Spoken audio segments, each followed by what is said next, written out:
Calhoun County Young Democrats podcast. I am Kelsey Girdwood. I'm here with the awesome Doug Jones, and we're just here to have a conversation. I mean, this is really what it's all about. Well, thanks for having me. We're so excited you came out. I mean, it was awesome. I was excited. I'm happy we got to talk earlier and everything. So I was to bring up what we were just talking about, being Sherpa. Like, how do you think that's going to help you when you win governor? Well, I don't know if you know. Look, that was being the guy, the Sherpa, for the first black female Supreme Court justice was truly one of the highlights of my life. I mean, I've done some really cool things. I've really been blessed in my life, but when the president called to ask me to do that, and because I had followed the news, I knew Justice Kennedy was retiring. He was going to announce the next day, and then all of a sudden my name starts getting bannered about, and then the president calls to get, to see if I would do it, be interested.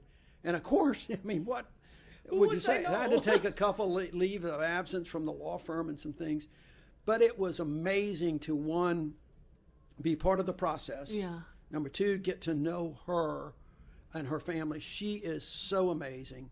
But then to walk with her everywhere, into these Senate offices, to be there with her for the hearings, to be there when she was confirmed, and more importantly, I will never forget on her swearing-in day to look up at that bench and see, for the first time in history, it looks more like America than anything else. Like, and full representation? I'm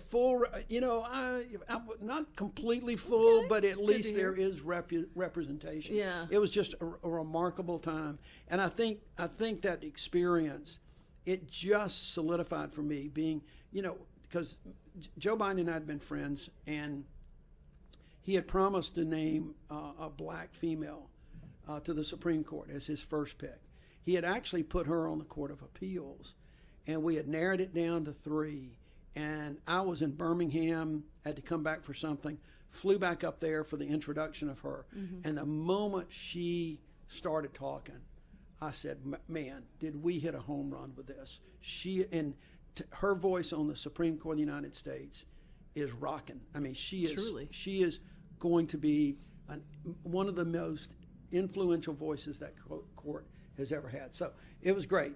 I absolutely love that. That was a great answer. And it also leads into a great follow-up. What representation would you love to see that you aren't currently seeing? In the Supreme Court? Yeah, absolutely. Well, look. That's a widespread question. I mean, conversation. Let's forget the demographics and male, female, and race. I'd like to see a little bit more open-mindedness. Amen. For some of those justices. Amen. And I think that the court has moved too far, too fast, and it's very troubling to me to where some of the, ignoring case precedent and doing other things. So I think I would like to see a little bit more ideological diversity on there. And the court's getting really difficult. You can tell the personal hits are coming too much, I think, right now. So it's a different court, and I think that's one reason why it's been politicized so much. Is one of the reasons why people don't have as much confidence in the court, and that is really unfortunate, because the court was always seen as this bastion of, fairness, intellectualism, you name it, and folks see it more political now, and it shouldn't be that way. Absolutely, I completely agree with that. That's so. I love that response, because I just feel like that there's constant improvement, especially currently. Yeah. This is not working. Especially with I know you dislike privatized prisons. I know that is something I fully disagree with. That is such a incorrect way to handle everything. Rehabilitation's out the window, and that's not helping Alabama. No. That's not helping the citizens. It's not. Fortunately, Alabama doesn't really have, as a state, we don't have privatized prisons, but of course you have to farm out services to the private. And that's by nature. You have to pretty much have to do that.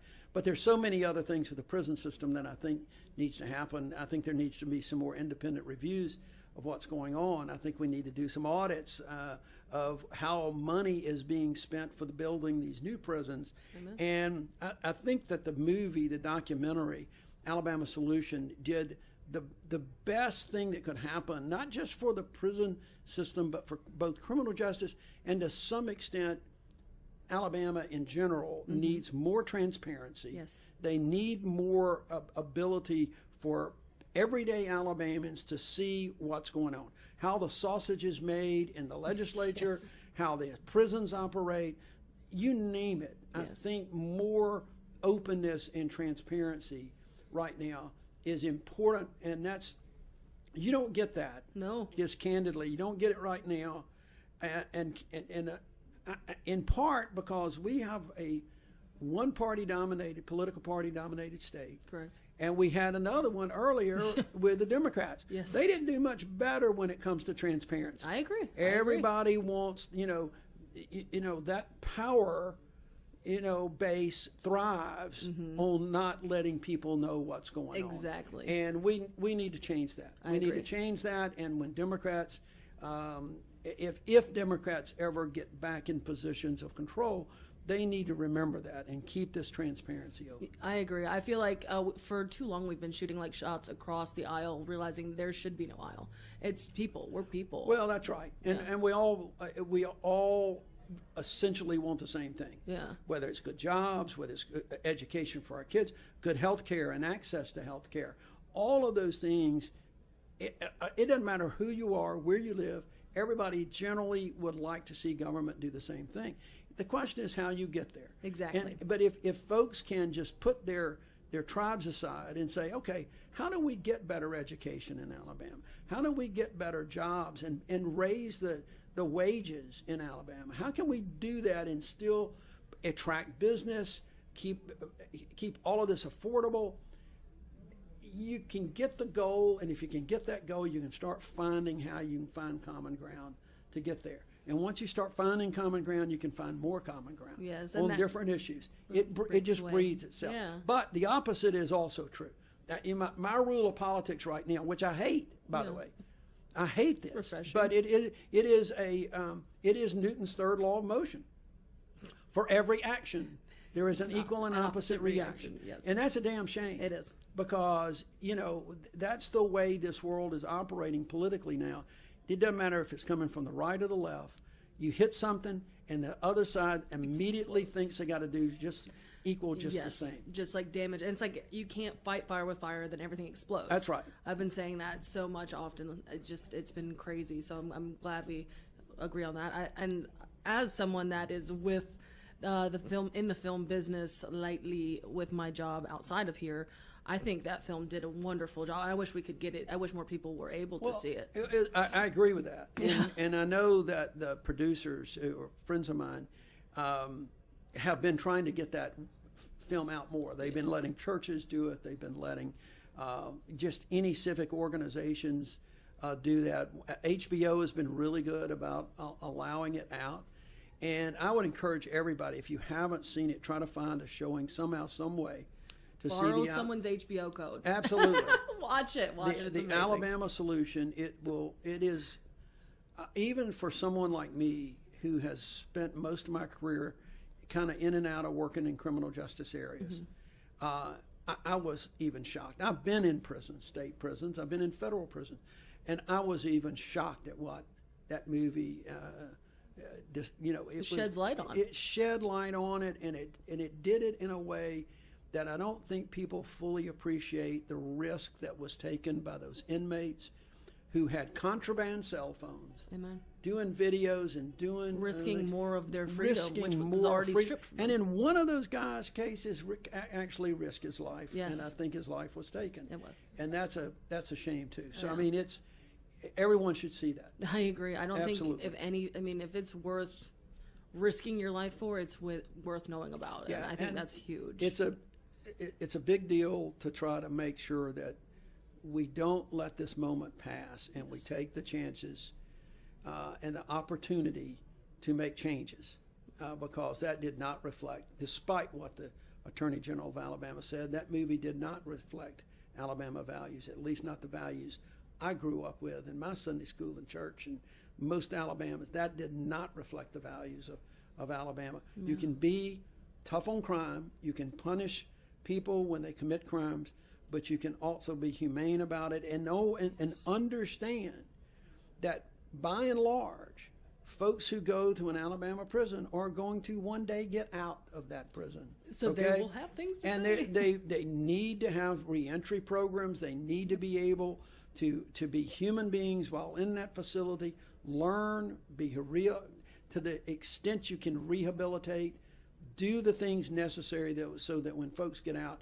they can get back into society, have jobs, have families, and be productive members, pay taxes and be productive members. Not be turned down from jobs that they desperately desire. That's right. So I do want to see if you want to jump ahead talking on Alabama values. I know when I moved down here from New York, the first thing I saw was, welcome to Alabama. Like Alabama, let's keep Alabama beautiful. Do you feel like, I know they're having this big situation in Atlanta with the data center they're putting in over there. Do you think that putting any data center in Alabama, I know the competition has not spoken a word on this. Do you think that falls in line with it? I mean, it takes jobs away from people in Alabama and... look, data centers are coming to Alabama. They're here. What I don't want to see is for Alabama to be a dumping ground. Okay. For data centers. Okay. Data centers are going to be needed. Okay. But I think they're going to get more efficient. We're right now in this rush to build a gazillion of them because AI technology is outpacing the ability to get these data centers. But I think we need to stop and put the brakes on a little bit. The biggest problem right now with the data centers, I think, is one of notice and public awareness. Okay. These things start popping up before anybody really knows that they're coming. That part. And it's not just data centers. Now, I was meeting yesterday with some folks down in Stockton, Alabama, in North Baldwin County. There's 11,000 acres now in Baldwin on the Tensas River in wetlands that are slated to be just bulldozed down to put solar farms. Now, I'm a big guy on solar energy. I love solar. Okay? Yeah. That's great. But when you start destroying the ecology and the environment of 11,000 acres in a county that is as gorgeous and environmentally biodiverse as any in the country, then there's a problem there. And they did it under cover of darkness. Yeah. Okay? They came in, they bought the land, they got to the Public Service Commission, got it approved. Nobody knew. It was a fluke that they ended up knowing. Oof. So we've got the same thing going on in Covington County with a carbon capture. There was just an explosion of a carbon capture facility over in Mississippi. So the thing that I'm putting together for this campaign and for when I become governor, and I feel very good that I will. I do too. Okay? I do too. I feel so very excited. Good about that. Well, thank you. So I want to put together some more notice requirements, some more.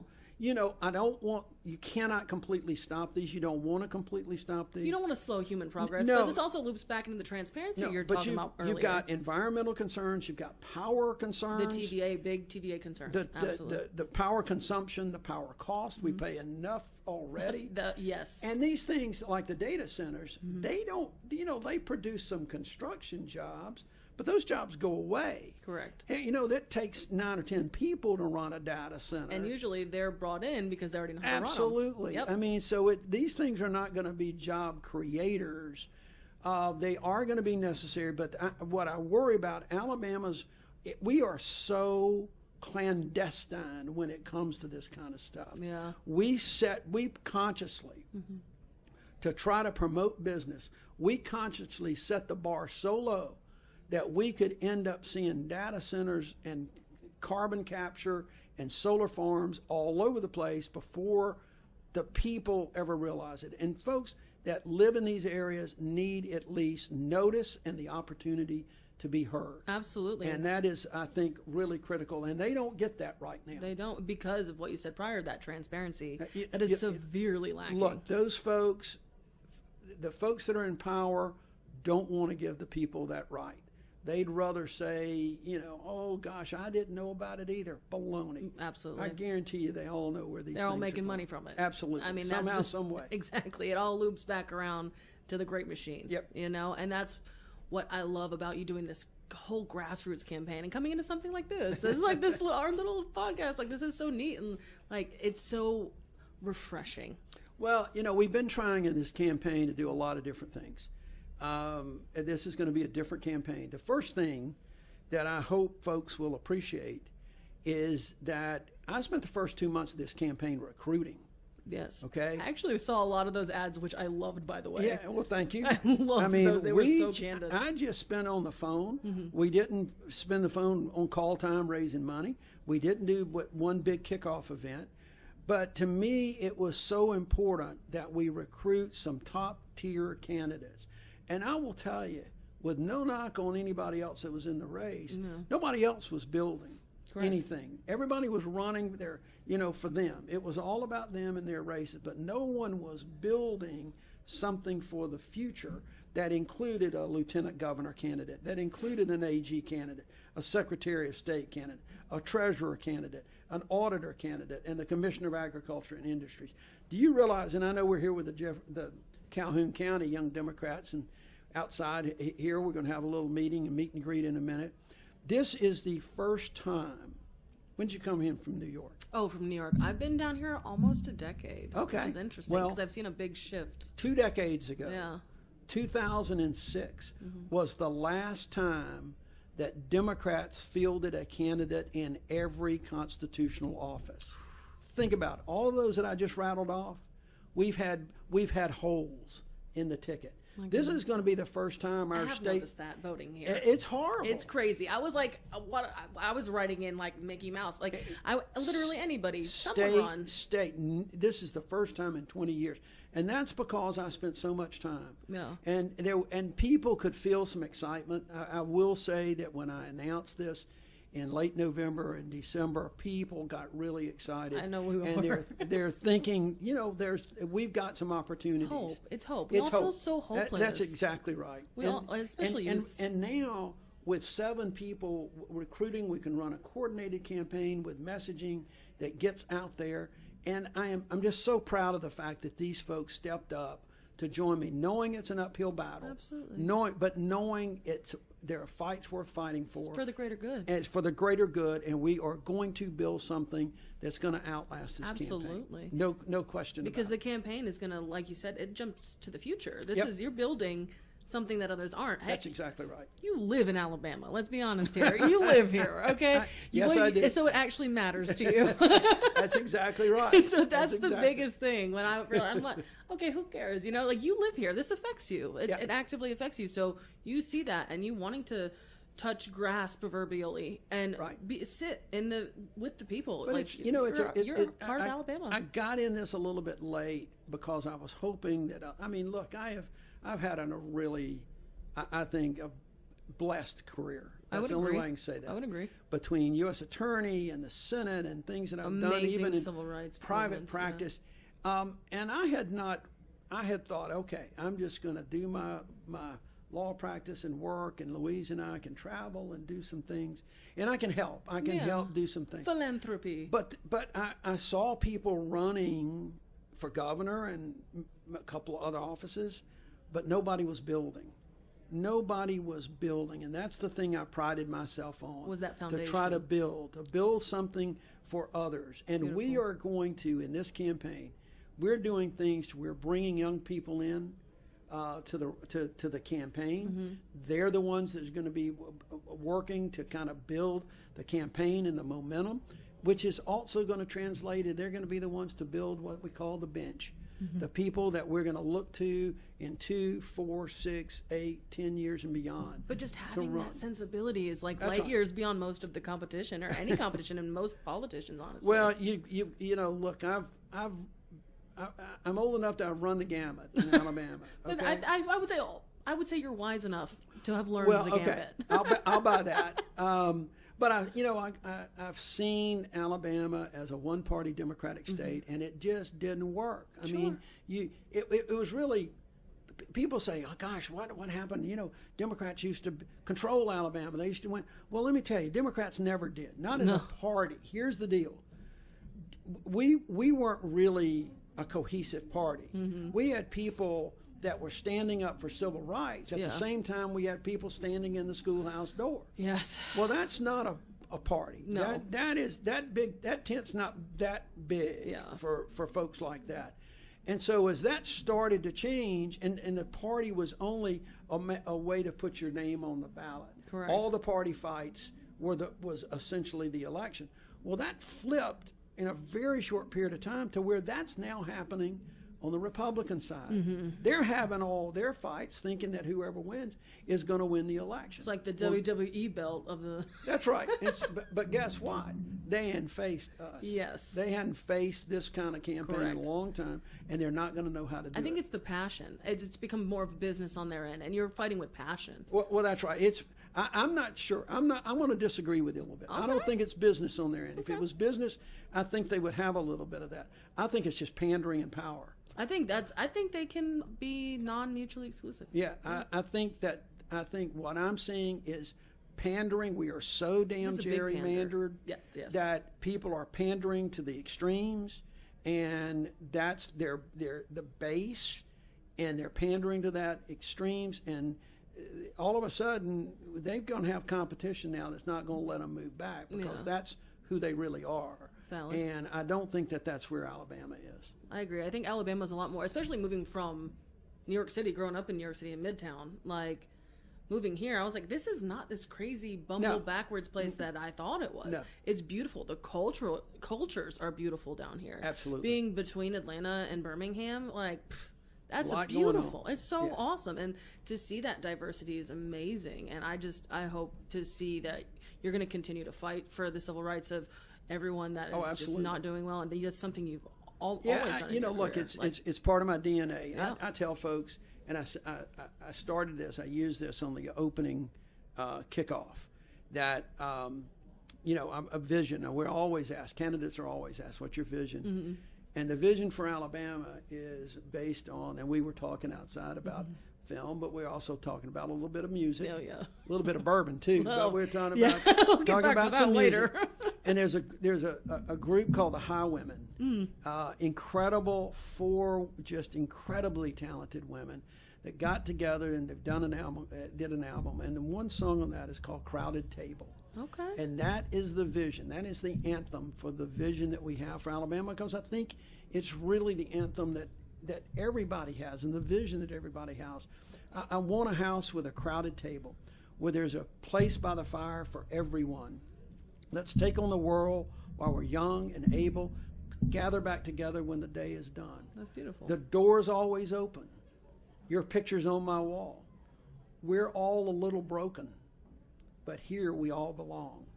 That is the anthem. That's the vision. That's lovely, man. That is just the vision for Alabama, and we're gonna pull people in, because at the end of the day, I think that's the vision for most Alabamans. We are a caring people. We're a people that care about their friends, their family.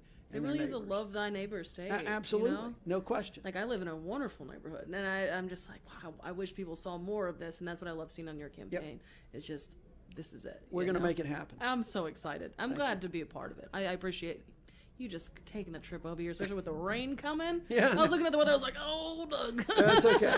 That's okay. Look, I have traveled the roads of Alabama many times. You know, I've done the East Coast for music touring. We have gone up and down the roads of Alabama, and I kind of feel like the way Gretchen Whitmer, when she was running for governor, one of her mottos, everybody was saying, fix the damn roads. That's gonna be part of it. Yes, I got to tell you. Yes, I was about to ask if you're a backroads man or a highwayman like Willie Nelson. That's right. Absolutely. That's beautiful. Well, I feel like I'm good. This has been a wonderful conversation. I don't want to keep the people from you, because this is just phenomenal. I feel like this has been an absolute treat. Well, look, I really appreciate it. I just want to hope people get out and vote on May 19th. Amen. Okay. I feel good about winning that primary on May 19th. But people get out. I'd like to see a big turnout. We always have a depressed, but we can win this election. Absolutely, if people will turn out. And I want folks to remember a couple of things, because Alabama is seen as a red state because they only look at W's and L's. All right, well, you got one guy running on the other side. That's all he wants to look at, is that everything's a game. Well, Alabama's not a stadium.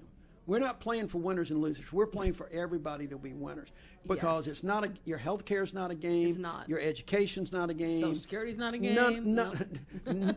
Absolutely. And it's sure as hell not a scam. Okay? Yeah, that part. Yeah, seriously. Oh. But I want folks to remember that in 2020, when we had a kind of a record turnout, when folks say Doug Jones can't win, I want them to go back and look. Look at what that happened. was a record turnout, and we're not going to have that turnout this time.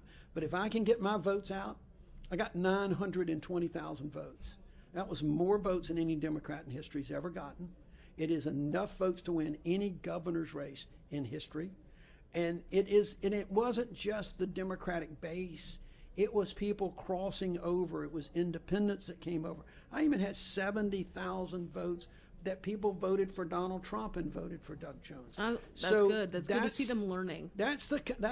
Well, but it's also just the kind of coalition. People that some were learning and others are saying, you know what, I'm going to take a chance here because I agree with this. I've got enough that I can find in common with Doug Jones. Instead of dividing and conquering, you're pulling everyone together. And I love that. And that's the campaign we're running now. We're going to continue. And that's why I think we're going to win. So you'll all get invited to the inauguration in January. That's why you're going to win, Doug. This has been so good, man. All right. Well, that's good. Awesome. I hope we get to see you back when you're governor and we can talk a little Well, we should do this after the primary. Oh, definitely. We get going. We need to get this going. And, and look, after I'm elected and I get in, we will definitely do this again. I'm excited. People, I get asked all the time, and I like Governor Ivy. I've known her a long time.